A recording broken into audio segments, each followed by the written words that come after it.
Hi friend, आप लोग को आज एक रोचक कहानी सुनाएंगे। ये कहानी है दो माली की, जिसमें एक कहानी में बताया गया है कि कोई भी काम खुद से करना चाहिए। जब तक माता पिता अधिक सख्त होना बंद नहीं करे तब तक कोई काम अपनी समझ के अनुरूप काम नहीं कर सीख पाता है। तो चलिए कहानी सुनाते हैं। इससे पहले आप वीडियो पे पहली बार आए हैं तो वीडियो को लाइक एंड सब्सक्राइब जरूर करिएगा। एक गांव में दो पड़ोसी थे। दोनों माली थे। दोनों के पास अपने अपने बागान थे और वो उनमें से तरह तरह के फलों के पौधे उगाते थे। यही बागान उनकी जीविका के साधन थे।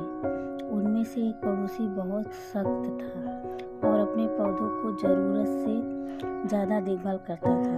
उसे लगता था कि पौधों की अगर ठीक से देखभाल नहीं की गई तो वह नष्ट हो सकता है।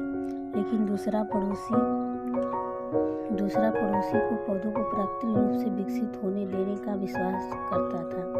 वह पौधा को उतनी ही देखभाल करता था जितने की उन्हें आवश्यकता थी, लेकिन वह अपने पौधों को तनों और टहनियों को काट छाट न करके अपनी मन मर्जी दिशा में बढ़ने देता था। इससे वह स्वाभाविक रूप से विकसित होते थे।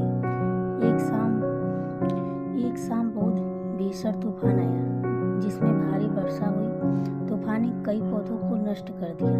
अगली सुबह जब सख्त पड़ोसी उठा तो उसने पाया कि उसने सारे पौधे उखड़ गए हैं, बर्बाद हो गए। वही जब दूसरा पड़ोसी उठा तो उसने पाया कि उसके पौधे अभी भी मिट्टी में मजबूत से लगे हुए। इतने तूफान के बावजूद रिलैक्स पड़ोसी के पौधे खुद ही चीजों का प्रबंध करना सीख गए थे। इसलिए इससे अपना काम किया, गहरी जड़ उगाई और पौधों मिट्टी के लिए अपनी जगह बनाई। इस प्रकार तूफान में भी मजबूती से खड़ा रहा। जबकि उस सख्त पड़ोसी ने अपने पौधों को जरूरत से ज़्यादा ख्याल रखा था, लेकिन शायद वो भूल गया था कि सीखना ही बुरे समय में खुद का ख्याल कैसे रखते हैं। संदेश: अभी या बाद में आपको खुद से ही सब कुछ करना होगा। जब तक आप माता पिता अत्यधिक सख्त होना बंद नहीं करें तब तक कोई अपनी समझ के अनुरूप काम नहीं कर सकता। वीडियो को यहाँ तक देखने के लिए धन्यवाद।